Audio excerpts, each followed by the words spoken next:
미주은행 변정규 상무님 나와 계십니다. 상무님 안녕하십니까? 안녕하세요. 예, 이 시대의 변사라고 아까 제가 소개 드렸습니다. 아유, 가찬의 말씀이십니다. 그 이미래와 나 누구였죠? 나현실과 미래요. 나현실과 이미래의 예. 그 눈물 없이 들을 수 없는 지금 어느 분이 소설 2부 만드셔서 갖고 오셨는데 그 소설은 네. 뭐 그 정도에서 여운을 남기고 그 좀 이따가 제가 오늘은요 한 네. 세 달라 그러고 짧게 끝내려고 하는데 첫 번째는 이제 저희가 한 3번 정도 올해 뭐 국제금융, 환율, 뭐 네. 채권, 주식 관련해서 저희가 금융시장 전반에 가서 살펴봤지 않습니까? 네. 그걸 이제 요약을 하고요. 네. 그 중에 제가 뭐를 얘기를 하려고 했는지 소설에서 네. 잠깐 얘기를 드리긴 드리는데요. 네. 당분간은 지금 유동성이 바다에 빠져 죽었기 때문에 이제 지금은 이제 당분간 거기까지. 예. 지금 오늘 이제 준비해 오신 자료가 2021 총정리 및 2022 시장 전망 이렇게 되네요. 그래요. 상무님 그러면 진짜 올 한 해 총정리 한번 하고 2022년 얘기를 해야 될 것 같습니다. 한번 네. 준비해 오신 내용 한번 들어보겠습니다. 너무 광범위하게 하지 않고요. 저희가 네. 했던 내용입니다. 편하게 뭐 이렇게 긴장하실 필요 없고요. 네, 편하게 하는 게 좋아요. 쉽게 하는 게 좋고요. 네네. 이거 듣고 그다음에 금방 뭐 짧게 오늘 크리스마스 이브지 않습니까? 네. 와, 오늘 진짜 공부하시는 분들은 제가 존경합니다. 예, 저도 그러진 않거든요. 네. 그러니까 너무 중요하신 시간을 내셨기 때문에 저도 짧게 그렇게 중요한 포인트만 딱 짚고 그다음에 한 12가지 정도 이제 세 번째는 꼭 내년에 보셨으면 좋겠다 하는 그래프들이 2022 시장 있어요. 전망에서는 네네. 그래프 한 12개만 딱 보면은 느낌이 네. 온다. 그래프는 제가 누누이 말씀드렸지만 시장의 얼굴이거든요. 네. 요것들을 이제 화면들을 보면은 저희가 그림은 잘 이제 기억 속에 남지 않습니까? 그렇죠. 글은 잘 안 남아도 그래서 그 그래프들을 보시고 그런 그림이 있었지 이렇게 남으시면 성공입니다. 네, 네. 알겠습니다. 한번 아니 변정규?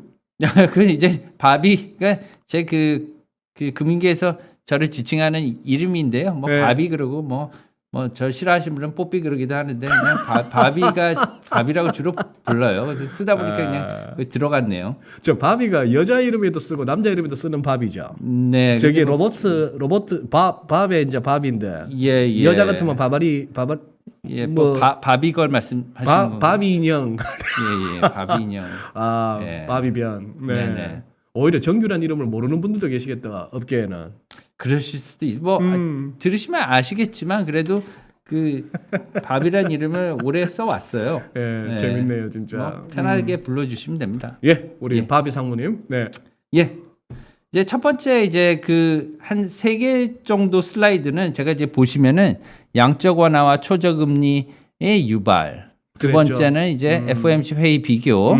그다음에 세 번째는 이 이후에 최근에 그러면 어떻게 정상화되고 있는지 네. 요거를 3개를 간단하게 정리를 하겠습니다. 예. 저희가 처음에 말씀드렸듯이 작년 코로나가 발생한 이후에 예. 어떠한 금융계에 큰 변화가 있었느냐. 예. 두 번째 굉장히 큰 변화가 있었다고 말씀을 드렸죠. 네. 첫 번째는 양적 완화가 시작이 됐고요. 초저금리 시대가 시작이 됐다.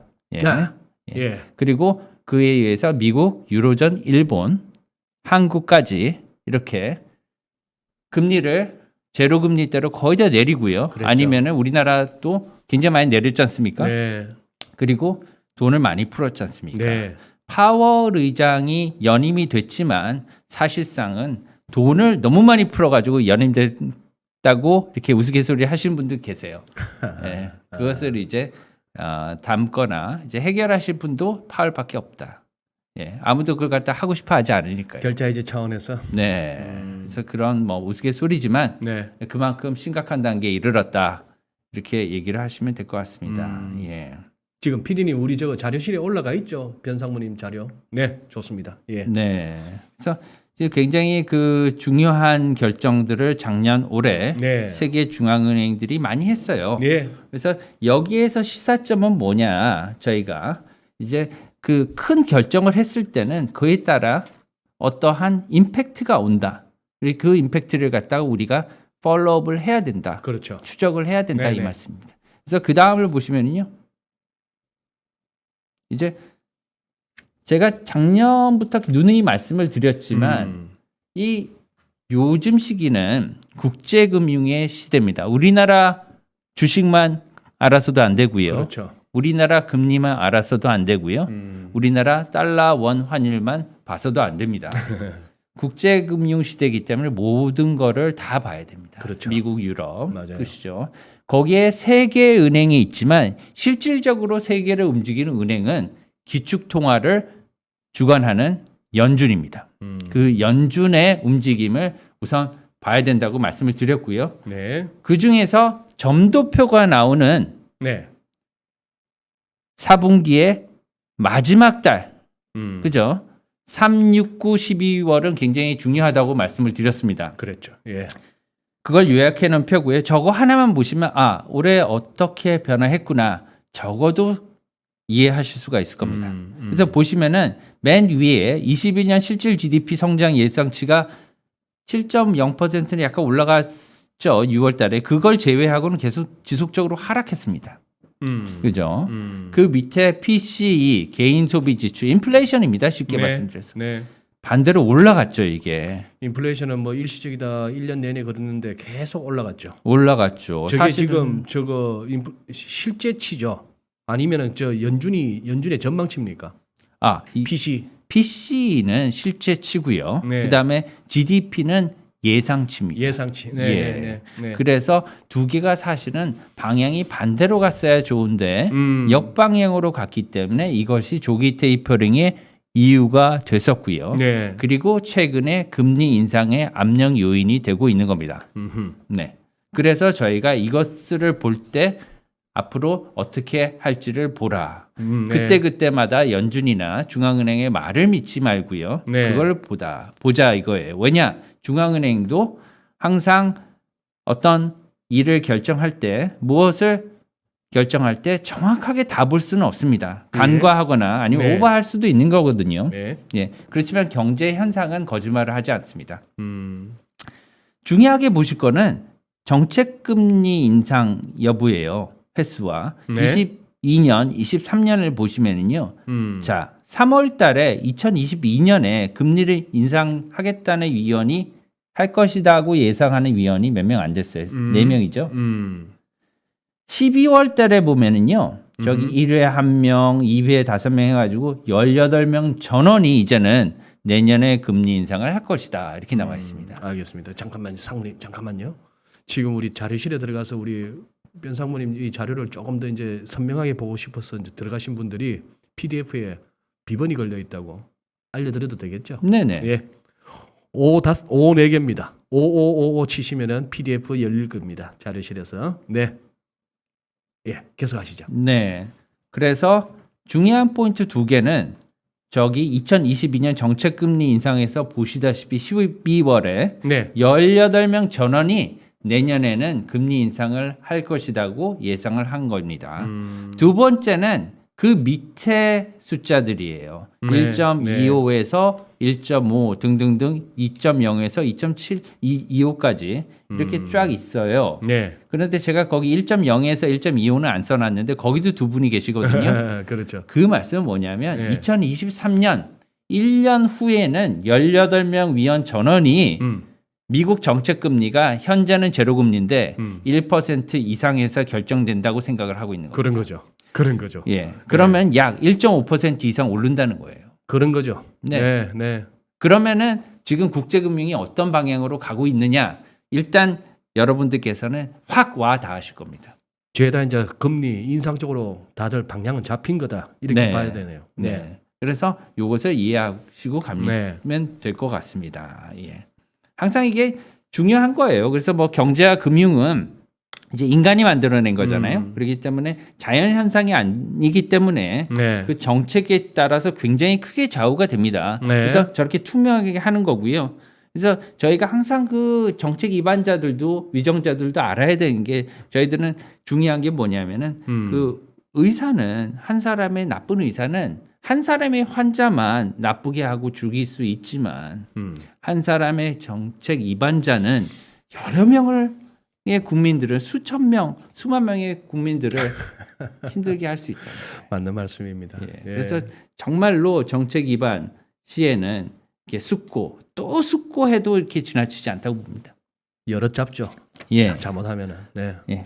다음 보겠습니다. 네. 그래서 그 마지막으로 이제 그 코로나의 영향, 현재는 그러면 통화 정책 정상화로 가고 있다 이 말씀이죠. 그래서 제가 이렇게 써놓은 거를 갖다 자료를 보시고 이렇게 보시면 금방 이해가 되실 것으로 봅니다. 현재 너무 많이 지금 풀렸기 때문에 바이든의 2조 인프라 지출 법안이 네. 좀 공화당의 반대에 지금 부딪히고 있죠. 네. 예, 그리고 테이퍼링을 빨리 조기 종결하자고 벌써 결정이 됐고요. 300억 불씩으로 월 인상이 돼서 테이퍼링이 내년 3월에 종료하는 것으로 이렇게 일단락되고요. 네. 그리고 심지어 로버트 월러 의원 같은 경우에는 내년 3월에 금리 인상을 시작하자 이런 분들도 벌써 나오고 계십니다. 예. 예. 그리고 영국은 벌써 금리 인상을 단행을 시작했고. 했고요. 예. 그래도 우리는 끝까지 간다. 이런 분들도 있어요. 저렇게 그 유로존. 그렇지만 저 이제 반대로 보면은요. 예. 저게 하고 싶어서 저러는 게 아니라고 봐요. 22가 저렇게 버티는 게 예. 예. 왜냐하면은 각자 집안마다 그 경제 상황이 다르지 않습니까? 아버지가 어머니가 해주고 싶어도 못 해주는 경우가 있을 수 있거든요. 상무님 가물가물한데 저 지금 딸린 식구가 네. 19입니까? 맞습니까? 아직 유로존. 아, 그렇죠. 그 정도 지금 될 거예요. 한 20 넘진 않았죠. 이제 정확한 숫자는 제가 잘 모르겠습니다. 저게 지금. 11개국으로 시작했다가 네. 지금 한 19개. 브렉시트 나가고요, 지금. 그렇구나. 19가 20인가 그 정도 될 겁니다. 예. 브렉시트하고는 상관없으니까 어차피 그거는 파운드 쓰는 애들이었고. 그죠? 예, 예. 예. 한 그 정도 네. 한 20명 가까운 예. 딸린 식구들이 있으니까 머리 아픈데다 이 말씀이죠. 그렇죠. 예. 예. 예. 하여튼 지금 그 유로 ECB의 라가르드 총재는 굉장히 머리가 아플 거예요. 저는 그렇게 개인적으로 안 봅니다. 아, 그럴까요? 예, 그냥 이렇게 밑에 참모진들이 적어온 거 예. 그냥 읽어주는 정도의 그럴까요? 라가르드 총재 저는 그런가요? 옛날 IMF 총재 때부터 저는 좀 그렇게 보이더라고요. 그런가요? 그분이 아마 제일 정독하는 거는 그거 아닌가 싶은데 신상 카탈로그. 죄송합니다. 또 이런 소리 하면 안 되는데. 그 사실은 일부분 그 동의하는 부분도 있습니다. 이게 사실은 그 결정을 많이 하시죠. 네. 대부분은 이제 그 밑에 일하시는 분들이 많이 이제 그 결정을 해서 올 거예요. 네, 이렇게 네, 조언을 네. 하고 그렇지만 이제 미국이나 영국이나 서방이 다 이렇게 통화 정책을 정상화하는 과정에서 자기도 못 따라가는 거에 대해서 조금은 어떤 부분에서 많은 그 생각이 있지 않을까 이렇게 생각되는 부분입니다. 근데 저 지금 참 이렇게 보여주신 저 자료실에 저런 자료가 올라간 거는 참 대단히 감사할 수밖에 없는 게 상무님 저 자료는 앞으로 제가 딴 데 가서 무슨 뭐 방송을 하든 무슨 세미나를 할 때도 너무 이렇게 바로바로 참고하기에 너무 정리가 잘 된. 아유, 잘 쓰겠습니다. 뭐 그냥 대충 정리한 건데요, 뭐. 근데 저기 미국이나 영국, 한국, 유로존 이렇게 보셨지만 최근 들어서 또 뭐 체코니, 멕시코니 이런 쪽은 보니까 금리를 올려도 25bp가 아니고 뭐 100bp, 1.5% 포인트 네. 뭉텅뭉텅 올리기 시작하더라고요. 고금리 통화랑 이제 그 저금리 통화가 원래 예전에는 굉장히 많이 있었어요, 차이가. 네, 네. 근데 요새는 이제 각국이 이제 금리를 내리다 보니까 이게 예. 많이 붙어 있어서 그렇죠. 예전엔 그게 확실했었습니다. 그래서 그랬죠.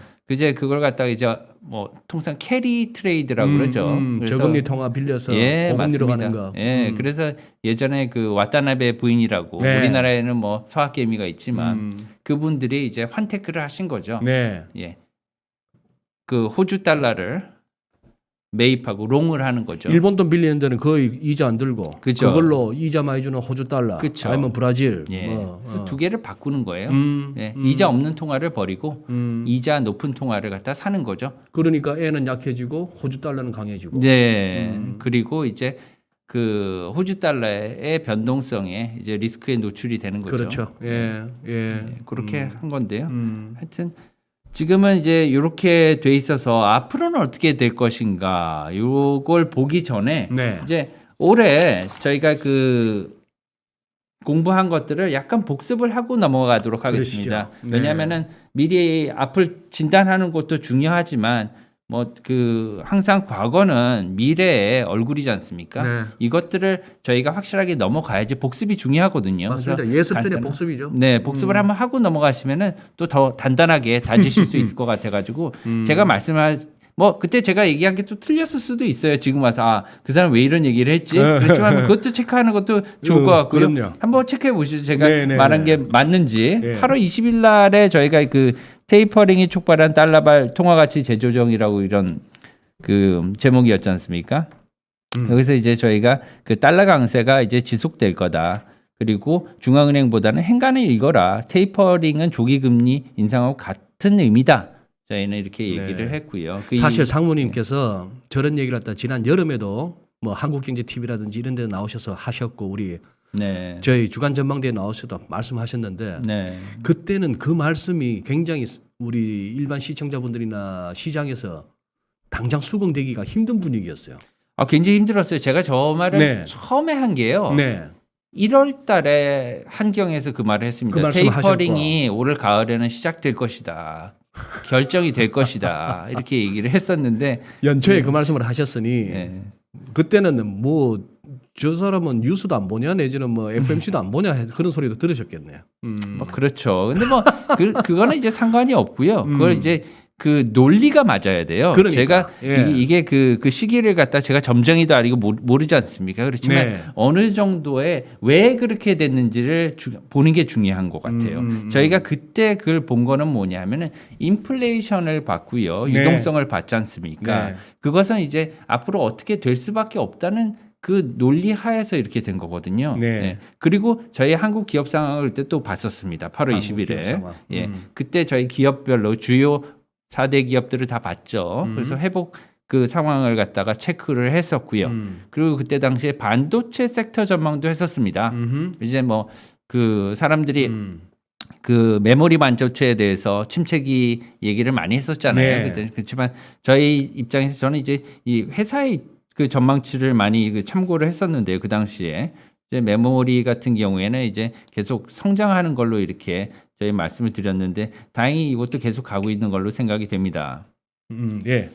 그 다음에 그 연준은 얘기를 안 할 수가 없어서 그 당시에도 얘기를 했었는데 이제 6월, 7월 달에 이렇게 네. 네. 그 영어로 된 성명서를 이렇게 그 비교를 좀 해드려 가지고 그걸 갖다 한국어로 이렇게 번역해서 좀 보여드렸는데 테이퍼링은 그래서 가을 이전에 결정될 것이다 또 이렇게 말씀을 드렸고요. 네. 그리고 조기 테이퍼링이 이유에 대해서는 역시 아까 말씀드린 대로 하이퍼 인플레이션 하이퍼인플레이션. 이거에 대해서 누누이 말씀을 드렸어요. 예. 네. 그리고 그 다음에는 이제 10월 6일 날에 또 그때 가서도 제가 그 물가 상승률을 얘기했지 않습니까? 그러셨죠. 그래서 이제 뭐 그 사마귀처럼 이렇게 올라간다고 사마귀처럼. 근데 기억하실 거예요. 예. 이렇게 말씀을 드렸고 그리고 테이퍼링과 금리 인상은 무관하다 이렇게 파월 의장이 얘기를 했지만 이것은 맞을 수도 있고 안 맞을 수도 있으니까 back to the basic 시장을 기준으로 보자. 그리고 그게 인상이 빨라질 수 있는 요인이 될 수 있다 이렇게 말씀을 드렸어요. 저 뭐 말 바꾸는 걸로 말 바꾸기가 여사이긴 합니다만 저 테이퍼링 한다고 해서 그걸 꼭 금리 인상과 연관시키지 말아 했던 파월 의장의 말도 지금 이미 12월 FMC를 지나면서 이것도 그 양반 파월 의장이 살짝 거짓말했네 하는 걸 느낄 수 있죠. 그게 거짓말이었다기보다 뭐 말이 변한다. 모르겠습니다. 하여튼 말은 변했죠. 근데 네. 본심이 자기가 그렇게 생각해서 그때 당시에 얘기했을 수도 있고 제가 아까 말씀드렸듯이 중앙은행도 완벽하게 담아줄 수는 없겠습니다. 네. 그렇기 때문에 간과할 수 있고 오버할 네. 수도 있는 부분이에요. 네. 그렇지만 어쨌든 지금 와서는 그게 틀린 거죠. 자기 그렇죠. 말을 바꾼 거기 때문에 항상 저희 중앙은행도 리스크가 있을 수 있다. 너무 믿으면 네. 거기에 대해서는 항상 시장은 거짓말하지 않는다. 시장을 보고 우리가 보자 네. 이런 말씀을 했고요. 네. 그 결국은 저희들이 그것들을 잘 본 거라고 생각이 해요. 그리고 이제 그 다음에 중요한 거는 저희가 말씀드린 건 뭐냐면 왜 이렇게 자산 가치가 재조정이 되느냐. 네. 달러가 이제 테이퍼링이 시작될 거고 그 따라서 금리 인상이 조기에 이루어질 것으로 생각이 됐기 때문에 그렇게 이루어지면 자산 가치도 투자자들이 다 달리 생각할 거다. 그래서 그거에 따라서 달러발 자산 가치의 재조정이 일어날 거다. 그때 말씀을 드렸었던 겁니다. 네. 그래서 제가 그 미국채 금리를 5년 1.7에서 2%, 2023년에 가서 10년 2.5에서 3.25라고 이렇게 말씀을 드렸고 반응들이 너무 높아가지고 막 이렇게 네. 하셨는데 지금 보시면 얼마 안 높아 보이시죠? 그러려니 수긍이 되시죠 이제는? 네, 네. 예. 그래서 그때 당시에도 말씀을 드린 게 2023년 정책 금리를 1%에 올라선다고 전제한 가정이다. 제가 이렇게 말씀드렸는데 이거 정확히 맞았죠. 예. 아까 그렇죠. 점도표에서 이렇게 2023년에 모든 위원들이 1%에 올라가는 것으로 이렇게 예상을 했었습니다. 네. 예. 네. 그 다음에 아까 그 말씀드린 제가 인플레이션에 대해서는 굉장히 그 시청자들 분께 심각성을 말씀드리기 위해서 70년대 대공황이 아니라 16세기 제가 아들내미 그 얘기를 하면서 책에 나와 있는 그 가격혁명과 16세기 스페인이 남미에서 아즈텍 마야 문명에서 황금을 들여와서 맞아요. 유럽의 가격이 변했던 그 가격혁명하고 비교해야 될 수도 있다. 그 정도로 심각하다 앞으로 이렇게 제가 말씀을 드렸습니다. 그래서 앞으로의 재원에 대해서는 현금 흐름이 조금이라도 있는 그 성장이 지속한 가능한 자산 그리고 네. 또 인플레 해지가 될 수 있는 그런 자산을 고려하자 이렇게 말씀을 하고 넘어갔고요. 네. 마지막으로 이제 그 지난번 시간에서는 이제 아까 그 소장님께서 말씀드린 이게 그 삼류 소설입니다. 우리 이게 나현실과 이미래. 예, 그래서 간단하게 그걸 갖다가 요약을 드리면 파월의 유동성 의존 조금 과했다는 말이에요. 제 말은. 맞아요. 예, 네. 너무 과했습니다. 네, 과했죠. 예, 너무너무 과했어요. 그래서 고물가와 고금리라는 자식을 낳아서 눈물을 흘리게 된다 이 말입니다. 유동성은 죽어도 복수를 한다는 거예요. 그냥 일시적이 아니라는 겁니다. 그래서 현실의 고물가가 향후에 미래의 기준금리 폭등으로 네. 연준과 파월에 이룰 수 없는 복수를 할 것이다. 계속 지속적으로 괴롭힐 거다. 인플레로. 네. 이 말씀을 드린 거고요. 그래서 인플레는 일시적이 아니라는 거예요. 그때 벌써 얘기를 드린 거예요. 예? 그래서 고물가 금리는 제가 5년 후에 용서를 한다 그랬죠. 이게 정확히 5년이 아니고 그만큼 오래 간다는 겁니다. 네, 이 네, 네. 인플레이션의 영향이.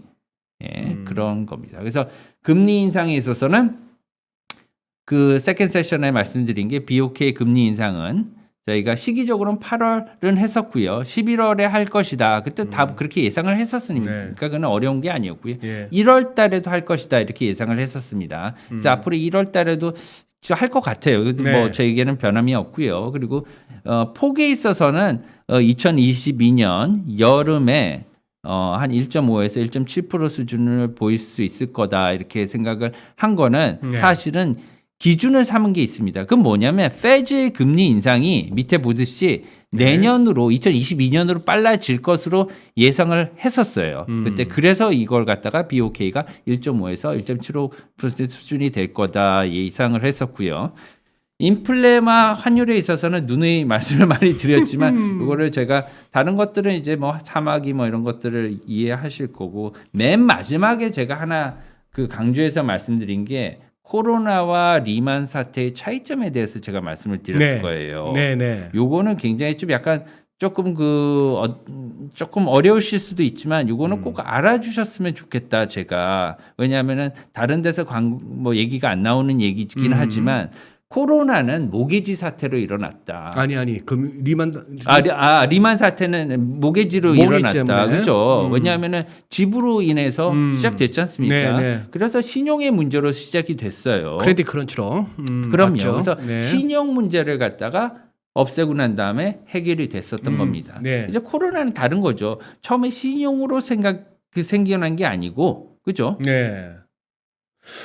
그렇죠. 신용으로 생겨난 게 아니고 어떠한 돌발적인 거에 대해서 비체계적인 위험에 일어나서 탁 맞았단 말이에요. 맞아요. 그러니까 너무 이렇게 경색이 되니까 파월 의장이나 전 세계 중앙은행들이 유동성을 풀어서 인플레이션을 굉장히 많이 일으켰어요. 그죠? 그렇지만 이 와중에서 신용 문제를 만들었다. 왜냐하면은 쓰러지지 않게 기업도 보호해줬고 가게들도 최초로 연준이 다 구원해줬다고 말씀드렸지 않습니까? 그때 그런 것들로 인해서 앞으로는 코로나 이후에 중앙은행들이 인위적으로 만들어낸 신용 문제가 대두될 수 있다. 이것을 내년에부터 보시자 이 말씀입니다. 저는. 네, 알겠습니다. 네, 자, 그래서- 지금 이제 복습을 마쳤는데, 네.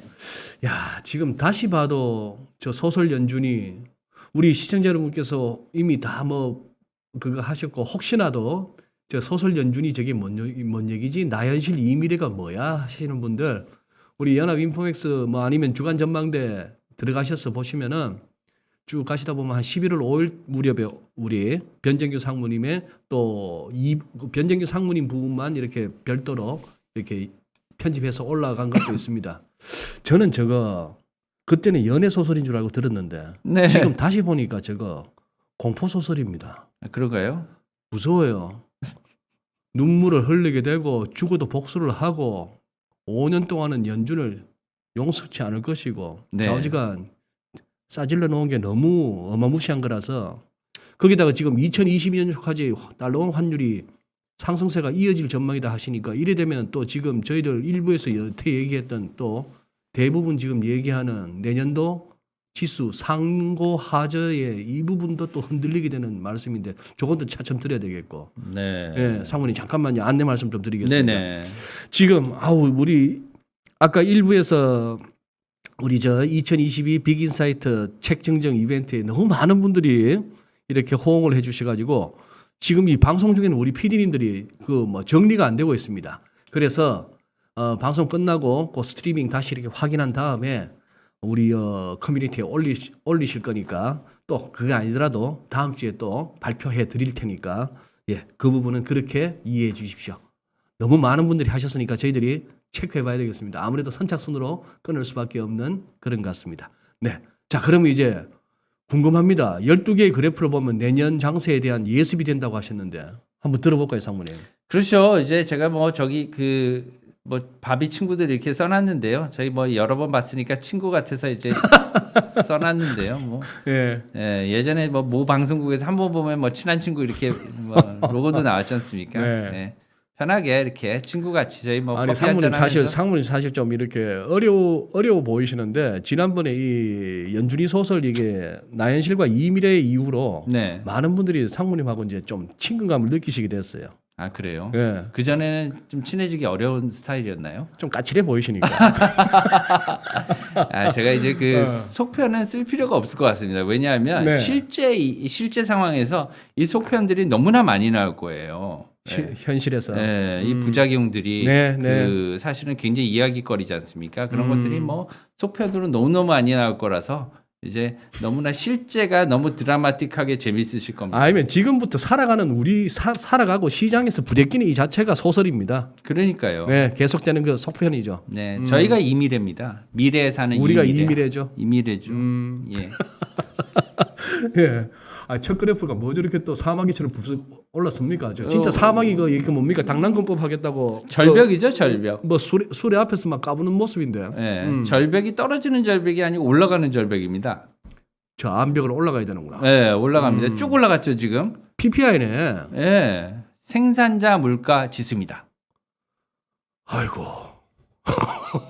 이게 사실은 생산자 물가 지수 하면은 뭐 이렇게 그 TV와 인터넷에서 막 이렇게 떠드는데요. 그죠? 네. 이제 왜 봐야 되나 이렇게 보실 분들이 있어요. 이제 너무 잘 아시고 이런 분도 계시겠지만 네. 제가 처음 이걸 갖다 들어보시긴 많이 들어보셨을 텐데 정확히 이렇게 공부 안 하신 분들로 해서 쉽게 한번 생각을 드리면은요. 네.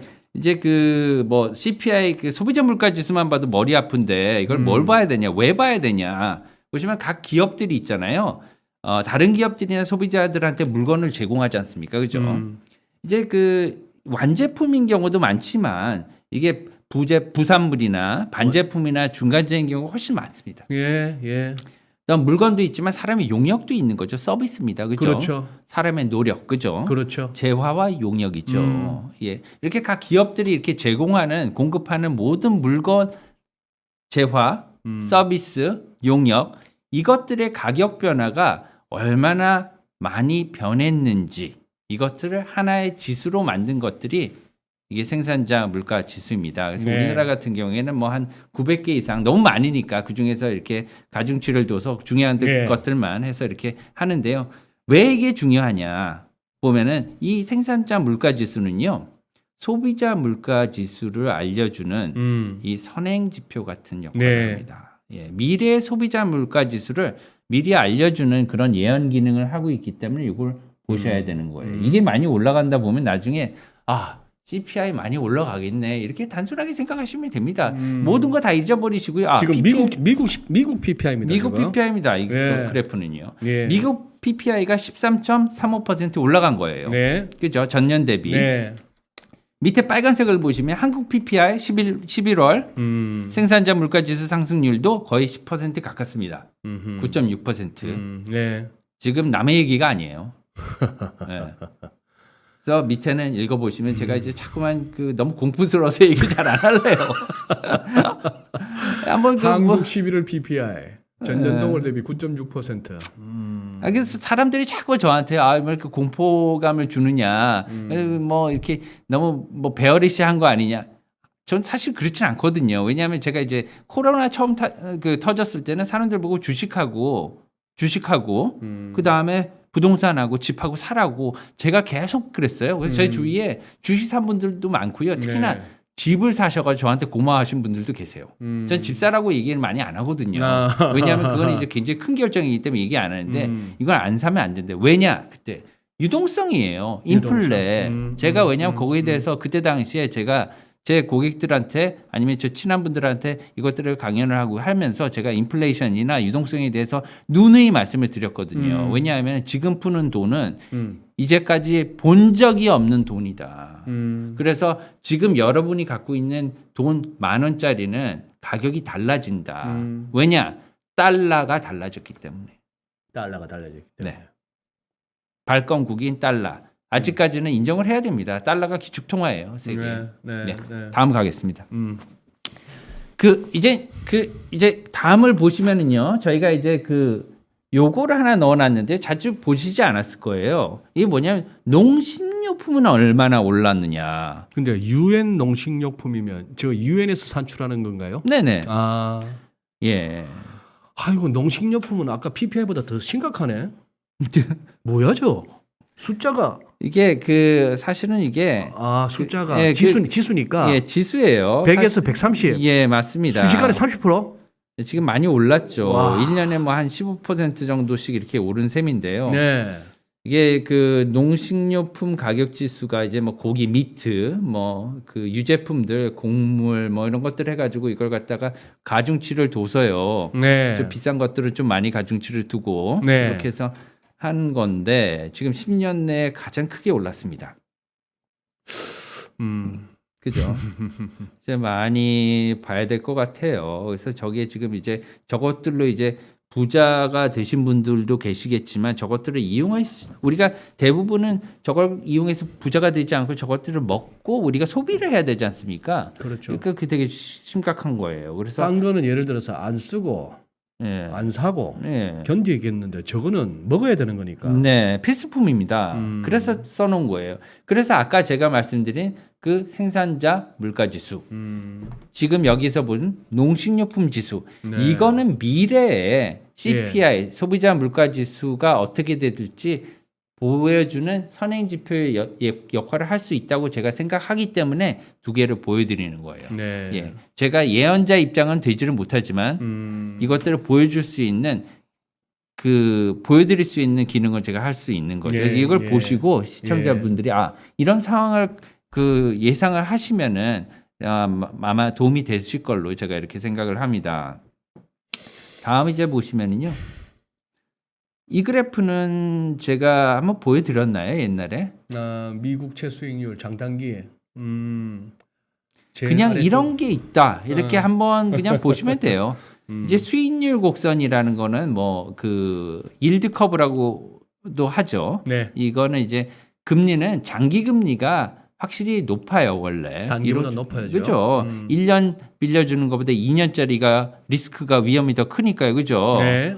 10년 후에 받는 거하고 1년 후에 받는 거 리스크가 다르지 않습니까? 그죠? 예. 그리고 시간 가치도 다르고요. 그렇기 때문에 항상 10년짜리가 금리가 높아야 됩니다. 많이 높아야 되는데 이게 지금 예전에 보시면은 그 금리 그 차가 많이 폭이 줄어들었지 않습니까? 네. 저거는 뭐냐면 제가 쉽게 말씀드릴게요.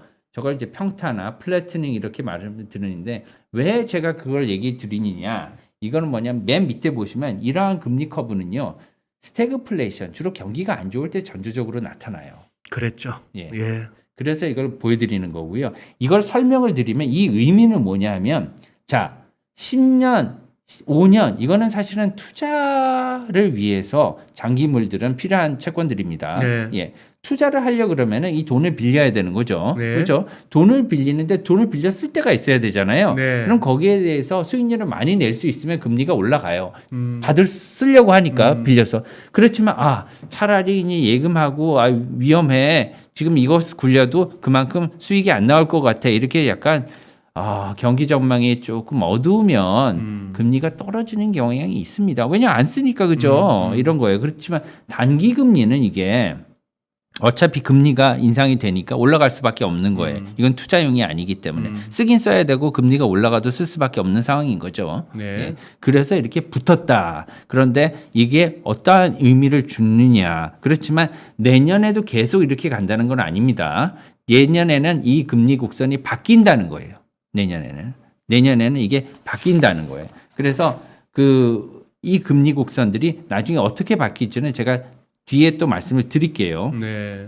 그 다음에는 이제 한국 금리 전망이에요. 이게 지금 우리나라 금리. 네. 왜 지금 뭐 하나 오버랩 돼가지고 잘못 들어간 거 아니야? 이렇게 보실 수 있는데 그게 아니고 일부러 넣는 겁니다. 그거는 저희 왼쪽에 보시면 이렇게 그 디지털로 쭉쭉쭉 까만색으로 들어간 거는 이게 기준금리예요. 제일 아래쪽에. 네. 제일 오른쪽 끝부분에 놨을 때 제일 아래쪽에 위치한 까만색 실선은 이게 무슨 독일 병정처럼 뚝뚝뚝 가는 애가 기준금리고. 일자로 왜냐하면은 기준금리는 변하지 않잖아요. 네네네. 그렇기 때문에 이렇게 직선으로 나타난 거고, 요거는 한국은행 기준금리고요. 그 위에서는요. 네, 그 위에 보시면은 이제 그 다른 것들은 채권 금리들입니다. 채권 금리들은 시장 금리를 반영하기 때문에 수익률이죠. 1년물, 3년물. 네, 통한채 1년물, 그 다음에 국고채 3년물, 국고채 5년물 이렇게 비교를 한 거고요. 네. 보통 통한채는 이제 한국은행에서 발행하는 거고요. 2년이 맥스잖아요. 그렇죠. 예, 그리고 이제 국고채는 장기물로 주로 이렇게 하고 재경부에서 발행을 한 겁니다. 그냥 그 기준금리를 주로 보시라고 제가 참고하시라고 이렇게 말씀을 드린 거고요. 왼쪽에 그 하얀색에 이렇게 보시면은 2019년도 코로나 일어나기 전에가 기준금리가 1.25%예요. 그 말씀은 뭐냐면 지금 기준금리가 11월 달에 한국은행이 1%로 인상을 했기 때문에 1.25%의 0.25% 차이로 코앞에 다다랐다는 겁니다. 한 번만 더 올리면 네. 코로나 이전으로 가네요. 예. 그 말씀은 뭐냐 하면 요것들을 보시고 제가 어떻게 생각하냐. 지금 내년에 1.75%까지 3번을 인상한다고 보는 겁니다. 내년에 한은은. 네. 그래서 돈을 갖다가 론을 주시거나 빌려주시거나 아니 빌리실 경우나 이런 것들은 참고를 하셔야죠. 네, 그럼 내년 3번이면 거의 점도표로 제시된 연준하고 같은 페이스로 가네요. 3번. 네네. 그래서 맨 밑에 이렇게 보시면은요. 끝에 제가 또 1년 후에 특히나 이제 그때는 이제 이미래를 만나는 날이겠죠. 이제 저희가 이제 2023년 이제 미국 금리하고 한국 금리는 지금은 한국 금리가 높죠. 예, 그런데 이제 미국 금리가 아마 한국 금리를 추월하는 역전 현상이 일어날 수 있을 것으로 생각합니다. 그때가 제가 맞는지 안 맞는지 보시죠, 뭐. 내년에 그러면 미국 금리가 다시 우리보다 높아진다고요? 네, 그럴 가능성이 높습니다. 2023년에 가서는 높아질 가능성이 있습니다. 내년까지는 뭐 비슷하게 3번 이런 식으로 3번 같이 올리면은 그거 한다 하더라도 네. 후내년 가서는 미국이 더 올라간다. 네, 내년에 점도표에서 보셨듯이 1.5에서 1.75%의 대략적인 금리를 연준 위원들이 예상을 하고 있었지 않습니까? 그렇다면 한국은행 금리하고 거의 차이가 없습니다. 네. 물론 1년이 길긴 하지만 또 FX 또 스왑 포인트 또 뒤집어지겠구나 그때 되면은. 네, 그래서 그런 것들을 많이 보시면은요, 나중에 채권 가격이나 주식 흐름, 그다음에 여러 가지 금융 그 변수들에 많은 영향을 줄 것이다. 그래서 네. 너무 걱정하지 마세요. 저희들이 그 알려드릴게요. 어떻게 이렇게 대처를 하실지 움직일지는 그렇게 보시면 될 것 같고요.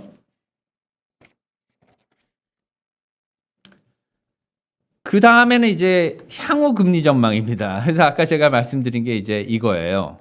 이제 내년에는 어떻게 될 것인가? 네. 이게 오른쪽을 우선 봐주세요. 연준, 패즈는 연준이죠. 네. BOK는 한국은행입니다. 예. 제가 영어 잘 못하긴 하지만 뱅크 오브 코리아입니다. 네, 패즈고요. 그러니까 패즈하고 BOK는 네. 관점이 달라요.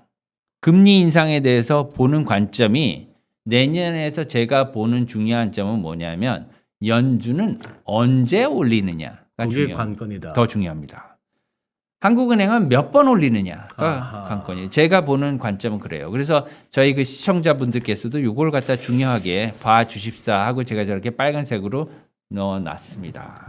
예. 그래서 아까 제가 말씀드렸듯이 그 연준 저기 보시면은 미국채 US 트레저리예요. 내년 네. 예상금리 네. 저 정도로 제가 저게 어차피 10월 달에 제가 저걸 써놨었어요. 그때 보여드린 금리 똑같은 겁니다. 그렇지만 지금 보시면 이렇게 높아 보이시지 않죠? 이제 뭐 예. 1.618 뭐 지금 뭐 10년물 1.9 지금 1.4 정도인데 1.967 간다 내년 뭐 한 0.5% 50bp 뭐 견딜만 할 것 같은데요 느낌은 그럼요. 저 정도 이제 충분히 갈 것 같잖아요. 충분히 가겠는데요. 네, 그러면 맞을 거예요. 대충 이제 저는 저 정도 갈 것이라고 보고 제 예상을 조정하지는 않을 겁니다.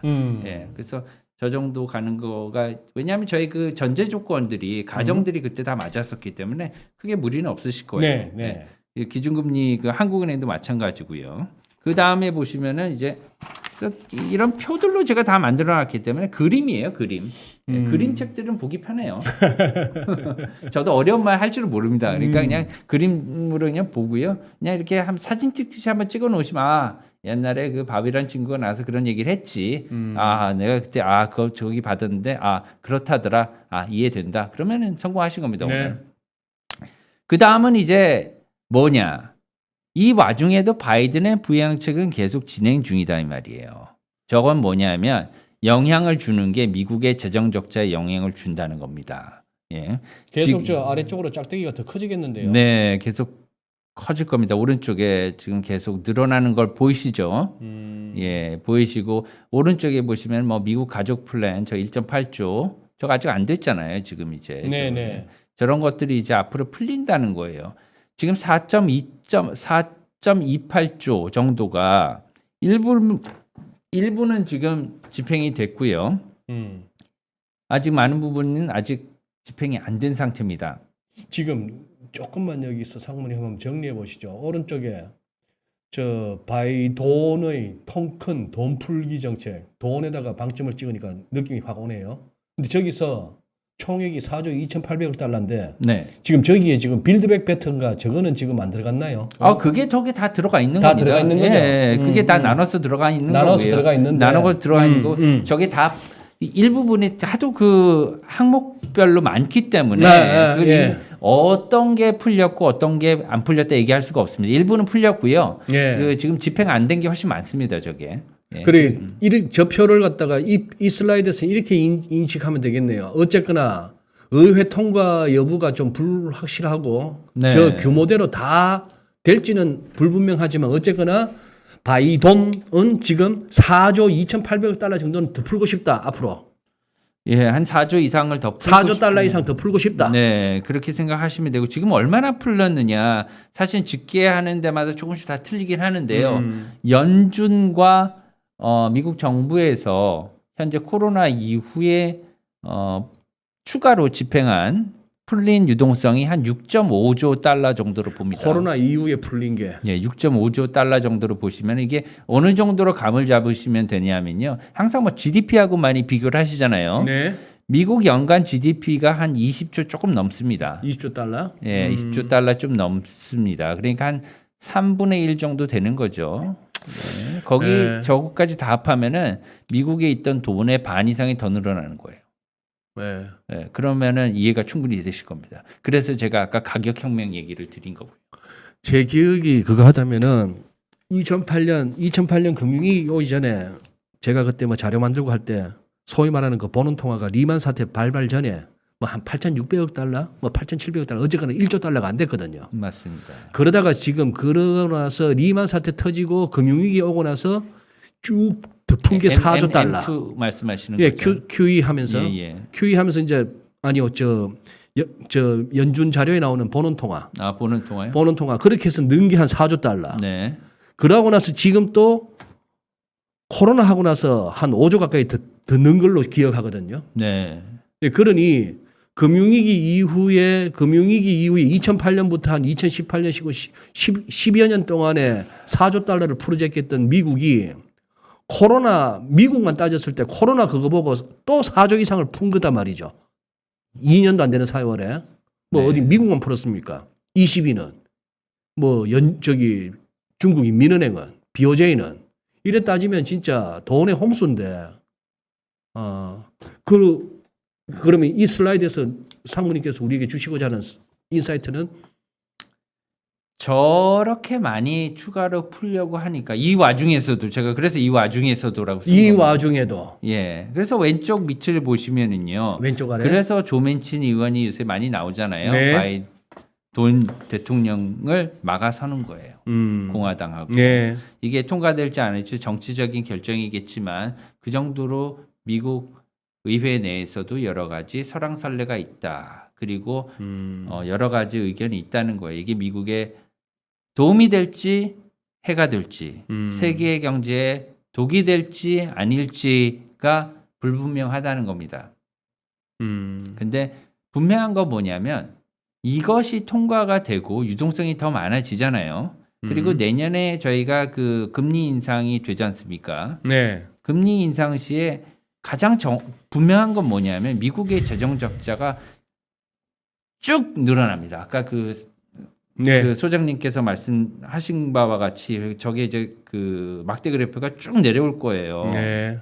그러면 이제 오른쪽 밑에 제가 저기 써놓듯이 이제 기준금리가 상승을 하면 재정 적자 폭이 확대가 돼요. 네. 네. 네. 뭐 한간에는 미국 그 금리를 갖다가 뭐 0.25% 정도 올리면은 예. 뭐 태평양 함대를 하나 뭐 그 선단을 갖다가 움직일 수 있는 비용이 뭐 1년에 쭉 날아간다 이런 말도 있고요. 뭐 네. 그런데 제가 그 비용 얼마인지 모르겠지만 굉장히 큰 비용이 계산해 보면 나옵니다. 굉장히 큰 비용이. 그래서 내년에 1.5%에서 1.75%가 올린다고 보면 여기에 대해서 굉장히 큰 재정 적자 폭이 늘어나고요. 다행인 건 뭐냐면 근데 잠깐만 예. 상무님 제가 이제서야 눈에 들어오는데 저 재정적자 그래프에 X축이 보니까 왼쪽이 2020이고 두 번째 칸이 2021년이고 그럼 오른쪽으로 쭉 가면서 이거는 예상치입니까? 네.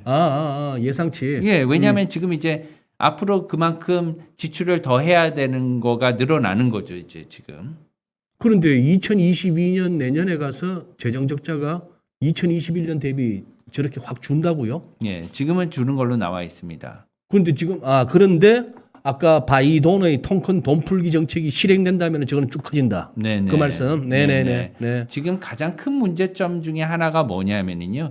지금 코로나 이후에 정부의 재정 지출이 굉장히 많이 늘었습니다. 예. 그게 굉장히 큰 그 특징 중에 하나거든요. 네. 그래서 정부와 가계, 정부뿐만 아니라 가계와 그 다음에 기업들도 부채가 많이 늘었어요. 사실은 이런 부채들이 어떻게 해결이 될 것인가가 굉장히 큰 문제로 되고요. 지금 다음에 보시면 또 비슷한 게 제가 넣어놨어요. 뭐냐면 이게 또 유로존이거든요. 이것도 유로존의 정부 부채입니다. 다음 것도. 그래서 이제 부채 쪽에 보자는 거예요, 제가. 그래서 아까 사회부자분께서 이렇게 소장님께서 말씀하신 그 의미가 뭐냐면 이렇게 재정 적자가 늘어나는데 이제 앞으로 이걸 어떻게 할 것인가. 이렇게 되면은 뭐냐면은 그 적자가 확대가 되면 그 채권의 매력이 떨어져요. 그죠? 채권의 저 화면에 슬라이드는 잠깐 한번 보고 갔으면 좋겠습니다. 아까 너무 쇼킹한 그림이라서 유로존 부채. 넘겨볼까요? 예, 한번 넘겨보시죠. 예, 지금 어차피 갈 건데요. 이렇게 으아. 좀 부채가 이렇게 예. 늘어나고 있다 이 말씀입니다. 이거는 실제 상황이고요. 예전에 저희가 뭐 피그 이런 사태 네, 많았지 않습니까? 예. 밑에 보시면 2010년도 뭐 언저리 해가지고 이렇게 많이 늘어났었는데요. 저런 것들이 이제 뇌관이 다시 될 수 있다. 제가 최근에 이것들을 잘 보고 있는데 보시면 그리스 확 늘어났죠. 그리스는 참 예. 그리스하고 이탈리아는 늘 후달후달하죠. 이탈리아도 이렇게 사마귀처럼 올라갔습니다. 네, 머리가. 네. 그죠? 예. 예. 그다음 스페인, 예. 프랑스. 프랑스도 올라갔어요. 그러네요. 최근에. 아니 프랑스는 근데 마지막 보른데요, 이게. 그나마 독일이 버티고 있는데 상무님, 저 제목을 왜 저렇게 무섭게 또 다셨어요? 정부 부채 문제는 미국보다 유럽이 더 위험한데 향후 유로화와 달러화와의 빅 희계가 바뀔 수도. 저것도 하나 설명을 드려야겠네요. 아니 지금 혹시 유로가 달러보다 더 비싼데 이러다가 이게 유로 달러 환율이 0. 얼마로 가는 그 상황을 염두에 두신 거 아닙니까? 혹시 네, 또 그거 맞습니다. 정확합니다. 지금 유로 박살 난단 말씀이네. 유로 가치가 좋잖아요. 네. 지금 그렇게 나쁘진 않아요. 예, 지금도 뭐 1유로당 1점 몇 달러가 되지 않습니까? 그렇죠. 예, 예, 네. 예. 그 말은 뭐냐면은 절대적인 지금 가치로 본다면 하나하나 바꿀 때는 달러를 더 줘야 되는 거예요. 그죠? 달러보다 더 센 유로. 네. 그렇지만 아빠 지금 앞으로는 1유로를 갖다가 살 때 1달러도 안 줘도 된다 이 말이 나오는 거거든요. 그죠? 달러 가치가 더 높아질 수 있다 이 말씀이에요. 그래서 이것도 그 베이직으로 가는데요. 달러발 자산 가치 재조정입니다. 예. 그래서 지금 유로가 그렇게 약해질 가능성이 있기 때문에 앞으로는 그 달러 인덱스라는 것도 어차피 여러 통화들의 가중평균치거든요. 네. 그렇기 때문에 지금 현재 한 96 정도, 95대, 96대에서 움직이고 있는 달러 인덱스가 약간 97 이 위로 나중에 내년 초에는 올라갈 수도 있다. 이 말씀을 드리는 거예요. 네네. 예. 그러면서 이제 PP가 바뀔 수도 있다. 바뀐다가 아니고 바뀔 수 있다는 바뀔 수 겁니다. 있다. 네. 그렇지만 그런 가능성이 있으면 우리가 알고 있는 거랑 모르는 거는 또 차원이 다르지 않습니까? 그래서 이런 것들을 보자. 왜냐하면은 그래 유럽의 정부 부채가 나랑 무슨 상관이야? 이렇게 생각할 수도 있지만 이게 환율로 될 수도 있고 나중에 유럽산 자동차를 사시는 분은 가격이 바뀔 수도 있고요. 그리고 굉장히 우리한테 많이 다가와 있습니다. 그 말씀을 드리는 거예요. 네네. 그래서 현재 안전통화의 기능을 유로화는 많이 상실하고 있고 그래서 라가르드 총재가 지금 하고 싶어도 통화정책 정상을 못 한다는 거예요. 그래서 아빠 엄마가 통화정책을 정상화해서 자식들한테 국민들한테 해주고 싶어도 못 해주는 거예요. 그래서 얼마나 안타깝겠냐 이 말씀을 드린 겁니다. 아까. 전에도 상무님하고 그 말씀 한번 이런 얘기 나눴던 것 같은데 이 돌아서기는 너무 깊숙이 들어와 버린 거 아닙니까?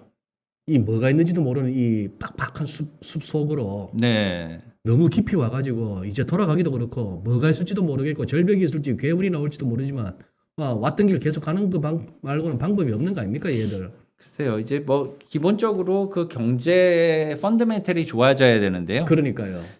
국가가 이 그 여러 가지 여러 국가를 다원적인 국가들을 네. 연방으로 만들어서 유로존을 만들었지 않습니까? 그렇죠. 거기서 이제 유로존에 있었지만 통화는 이제 그 유로를 사용하지 않았던 이제 영국이 브렉시트로 나가버렸고요. 네. 그리고 유로존은 그대로 있긴 있지만 너무나 다른 경제 상황과 그 다음에 정치적인 상황이 다른 국가들 이해관계가 다 다른 국가들이 있다 보니까 굉장히 좋은 국가도 있고 나쁜 국가도 있어요. 싫어하는 국가는. 그래서 영국 같은 경우에는 이게 싫으니까 브렉시트로 나가버린 거죠. 네. 네. 하여튼 뭐 저런 상황인데 이제 두고 봐야 될 것 같습니다. 예. 더욱 악화되지 않았으면 좋겠고요. 저런 문제 그리고 나중에 아빠 말씀을 드리겠지만 이런 것들을 보여드리는 이유가 뭐냐면은 내년에 금리 그다음에 어떠한 충격이 올 수 있는 가능성 이런 것들도 있고요. 지금 터키 리라화도 있고 중국의 지금 부채 문제도 있고요. 여러 가지가 뇌관이 많다고 말씀을 드리는 네네. 거예요. 제가 항상 네. 비관적인 게 아니고요. 아까 예. 왜냐하면 지금 그런 문제들이 지금 유동성으로 파월이 만들어 놓은 거예요. 그렇기 때문에 말씀드려요. 그 전에는 그런 말씀을 안 드렸어요. 네. 그래서 이것들을 준비하자 하는 어허. 겁니다. 다음에 보시면은요. 그 미국 주식하고 한국 주식을 많이 말씀을 하시는데 이제 뭐 하나 보자 이거예요. 예. 뭐 여러 가지 기준을 볼 수 있지만 GDP 대비 시가총액을 한번 봐봤어요. 이렇게 보면은 시가총액은 굉장히 중요하지 않습니까? 네. 네, 빨간색이 이제 한국의 시가총액이고요. GDP 대비. 네, 그렇게 GDP보다 우리 한국은 지금 한 27% 정도 퍼센트입니다. 높은데 미국 같은 경우는 미국 GDP의 100 얼마 한 200% 한 200%. 네, 그러니 미국 주식은 시가총액이 미국 GDP의 2배고 네, 우리는 한 1.3배 정도고. 네. 미국이 더럽게 비싸네요. 아니면 우리가 너무 싼 건가? 예, 이것만 봐서는 또 그 정확하게 이렇게 다 그 정확하게 설명되지 않은 부분은 물론 있습니다. 맞습니다. 왜냐하면 현재 네. 그 뭐 기업들의 뭐 채산성이나 네, 뭐 이제 이익을 그렇죠. 갖다가 이제 뭐 이제 발표가 많이 나오고 있지 않습니까? 이런 거 보면은 굉장히 건실해요. 지금 미국의 그 지표들이 예, 기업들의 이제 뭐 실적 같은 것들도 받침은 되고 있지만 이것들만 보면은 이것들만 봤을 때는 이 수치만 봤을 때 시가총액을 GDP로 나눠서 봤을 때는 좀 많이 오버돼 있다. 이것도 한번 봐야 되지 않나 이렇게 생각하는 겁니다. 이걸. 네. 그래서 보면은 지금 미국하고 한국 주식이 공이 조금 많이 고평가돼 있는 거예요. 이 수치만 보면은요. 네. 그렇지만 제가 또 저기 단순하게 비교하지 말자 이렇게 또 본 거는 뭐냐면 그 GDP는 후행적으로 인플레이션을 반영을 해요. 이 인플레이션 주식은 인플레이션 해지 기능이 없을까요? 이것도 있어요. 있다고 봐야죠. 네. 특히나 배당, 실적, 현금 흐름이 우수한 주식 같은 경우에는 인플레이션 해지 기능이 더 우수합니다. 네네. 예. 그래서 그런 것들을 일률적으로 말할 수는 없지만 그런 것들을 반영하면 주식도 인플레이션 해지 기능이 있어요. 제가 이렇게 무슨 말씀을 드리려고 하는 거냐면요. 간단하게 여러분들도 트레이더가 돼서 한번 산술적으로 계산해 보자 이거예요. 가장 예. 간단한 방법으로 지금 여기 보시면은 미국의 GDP 대비 시가총액이요 한 50% 늘었어요. 네, 50% 늘었다. 그러면 아까 제가 말씀드렸듯이 미국의 유동성이 6.5조 달러가 투입이 됐는데 지금까지 미국의 GDP가 21조 달러 정도 된다. 그럼 30%가 늘었다. 그럼 인플레이션을 30%로 봤을 때, 그죠? 지금 이 차트는 지금 미국 주식의 시가총액이 50%가 늘었다고 돼 있지 않습니까? 그럼 30%를 제하자 이거예요. 간단하게. 그냥 산수를 한번 해봐요.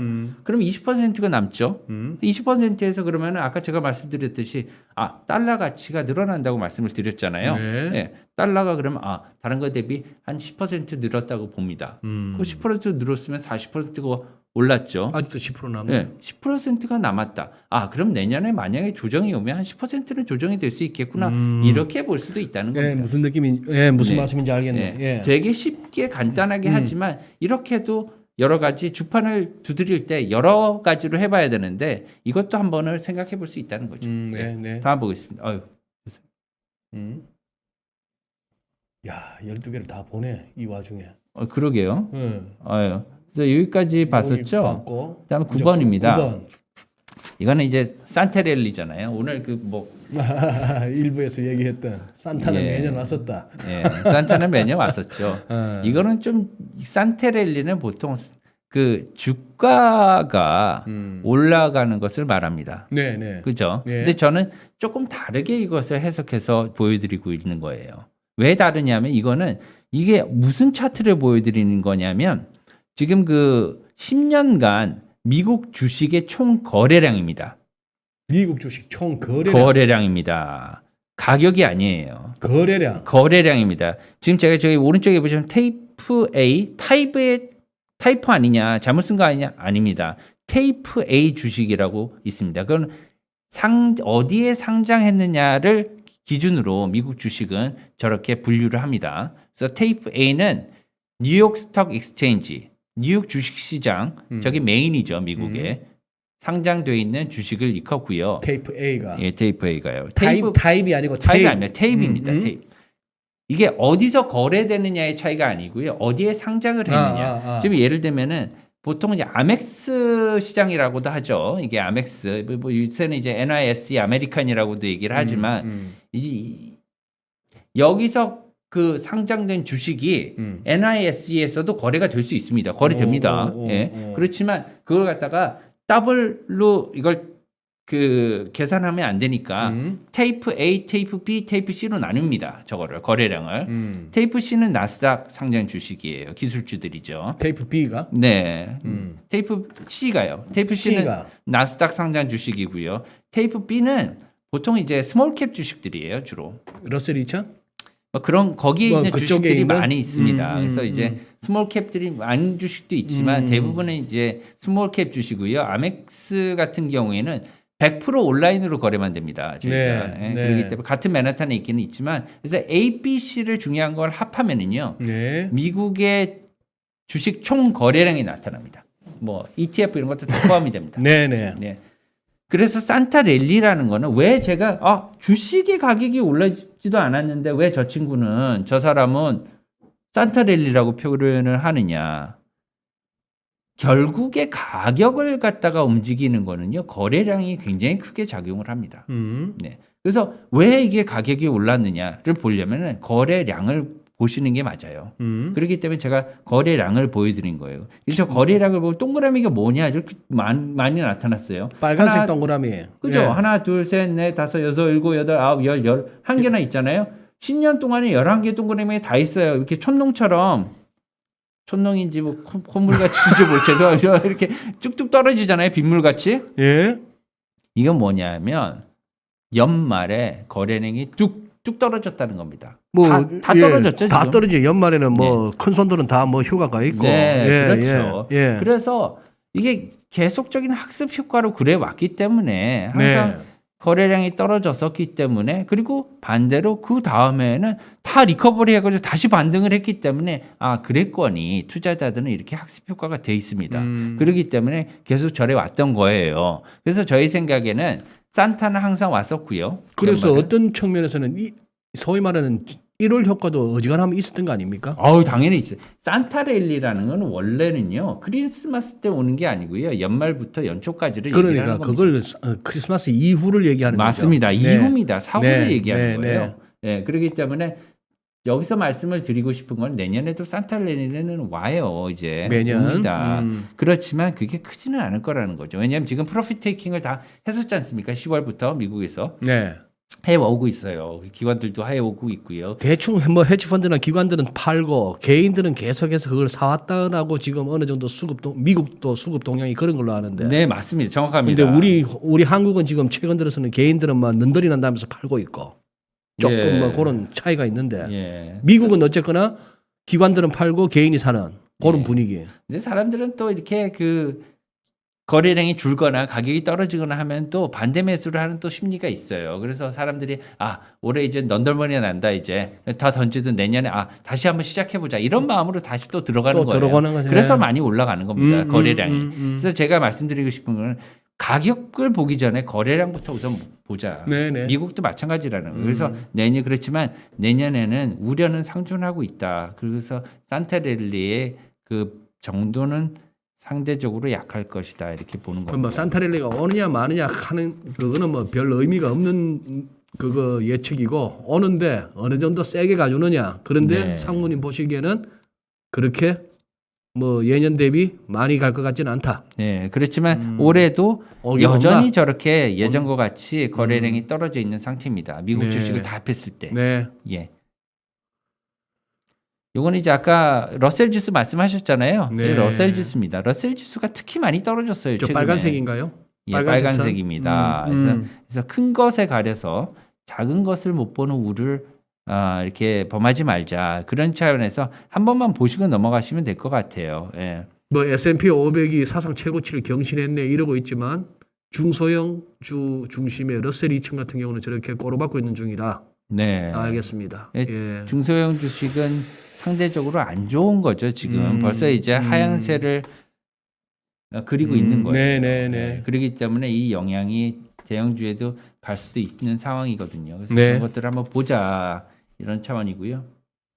그 다음에 이제 그 마지막으로 이제 환율을 좀 보겠습니다. 네. 이제 환율도 이제 그래프를 항상 보시잖아요. 이렇게 예. 보여드리잖아요. 예. 제가 이렇게 보시면은 이렇게 작년부터 1년 정도를 보시면 작년 말부터 항상 환율을 조금씩 이제 그 채권이나 주식까지 하고 좀 다른 면들이 있긴 있어요. 그건 뭐냐면 그 속성을 제가 저기다 써놨는데 환율은 이제 정책이나 아니면은 그 여러 가지 시장적인 요소들이 영향이 어느 정도는 쌓여야 돼요.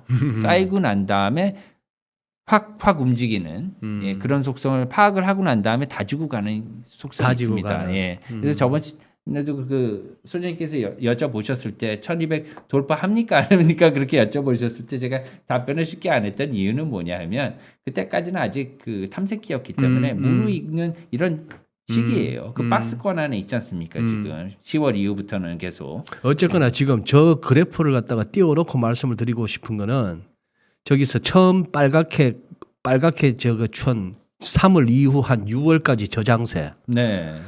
저 무렵에 상무님은 매체마다 나가셔가지고 달러 강세를 계속 주장하셔놓으니까 그 당시에 듣는 사람들도 뭐야 지금 뭐 한 1140 갔다가 이게 자꾸 1100원 쪽으로 흘러내리는 중이에요. 저 사람은 왜 자꾸 달러 강이야 했는데 결과적으로 맞았단 말입니다. 네. 근데 이유는 지금의 레인지 장상은 좀 다릅니다. 그때는 제가 말씀드렸던 이유가 뭐냐면 이때 당시에는 저렇게 왜 이렇게 횡보를 하는 그 장세를 보였냐면 탐색기가 연준의 말을 갖다가 믿어야 되나 안 믿어야 되나 이 탐색기였어요. 예, 그때 예. 당시에 중앙은행 리스크라고 제가 저번 그 시간에도 말씀을 드렸지만 저기에서는 왜냐하면 안정 일시적이다.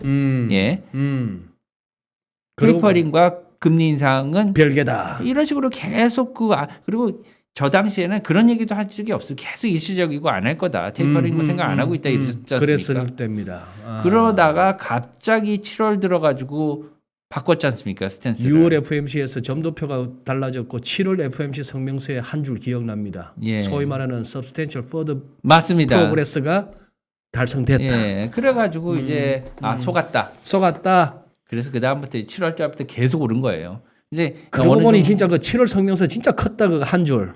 예, 그게 이제 속았다 이거죠. 예. 바뀐 겁니다. 예. 이제 그래서 항상 백투더 베이직으로 말씀드리잖아요. 네. 그래서 팩트를 봐야 되고요. 지금도 이제 여러 가지 아까 지금까지 제가 10개를 보여드렸잖아요. 네. 다 보시란 말입니다. 그걸 보고 판단을 하시면은 올라갈지 내려갈지는 환율은 모든 종합 선물 세트예요. 환율은. 예. 네. 환율을 처음에 그 트레이딩 룸 가면 환율부터 먼저 시킨단 말씀입니다. 이거 아니거든요. 채권, 그다음에 주식, 그다음에 채권 파생, 주식 파생, 금리 파생 이런 거 다 해보고요. 그다음에 모든 걸 다 본 다음에 환율을 해야 돼요. 네. 제 생각은 그렇습니다. 그 말씀을 들으니 아무것도 모르는 초년병 그때 한국정금에서 딜링 누가고 모는 종에다가 차트 그리면서 시작했던 진짜 아무것도 모르는 게 그때 FX부터 시작했네요. 네네. 참. 그러니까요. 그런데 그러니, 그렇게 해서 그러니, 배우는 그러니. 겁니다, 다. 맞습니다. 근데 그렇게 배우기까지 참 수업료 많이 냈습니다. 맞습니다. 예, 예. 예. 그러니까 근데 이것도 학습 효과가 있어가지고요. 서당계 3년이면 네. 풍어를 읊는다고 하지 않습니까? 음. 계속 저희는 지금 뭐 그 소장님하고 저는 이걸 갖다가 시청자분들께서 그날도 이렇게 따라가시면 되지만 계속 하시다 보면은요 이게 익숙해지세요 나중에. 그렇죠. 그래서 그 느낌이 오십니다 이때 일단. 그래서 저희 딜러들도 이제 촉이 오는 거예요. 거기에 그럼요. 대해서. 예. 그래서 앞의 것들을 갖다가 이제는 봉이나 이런 것들을 보시지 마시고 예. 이걸 갖다가 설명을 할 수 있고 이해하실 수 있게 되실 겁니다. 그 다음에 보면은요 앞으로 제가 이제 전망을 해놨습니다.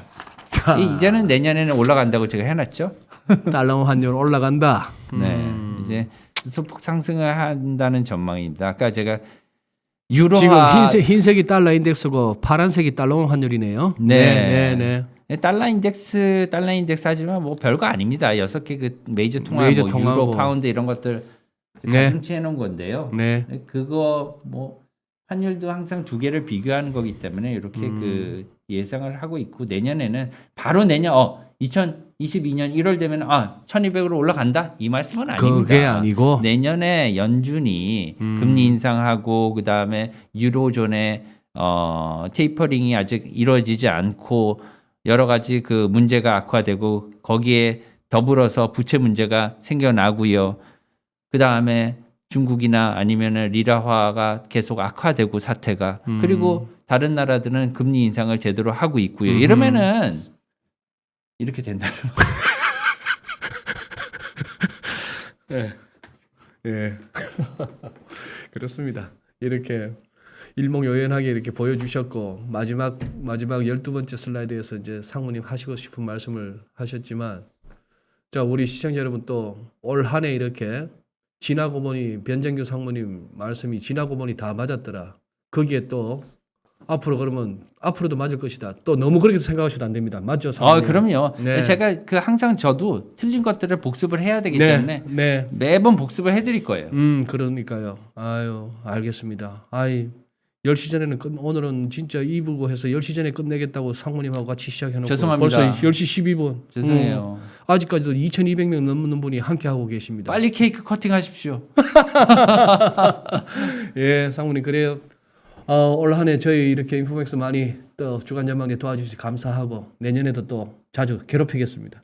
아유, 별 말씀을요. 예, 영광입니다. 오늘 같은 날도 이렇게 시간 내주시고 이 자료도 아끼지 않고 다 또 공개해 주시는 거 너무 감사합니다. 새해 복 많이 받으십시오. 네, 새해 복 많이 받으십시오. 우리 시청자분들 자료실에서 한번 이렇게 보십시오. 천천히 한번 살펴보시면은 이렇게 진짜 눈으로 찍어 두시죠. 이게는 또 이렇게 우리가 귀로 듣는 거하고 또 다른 효과가 있으리라 생각합니다.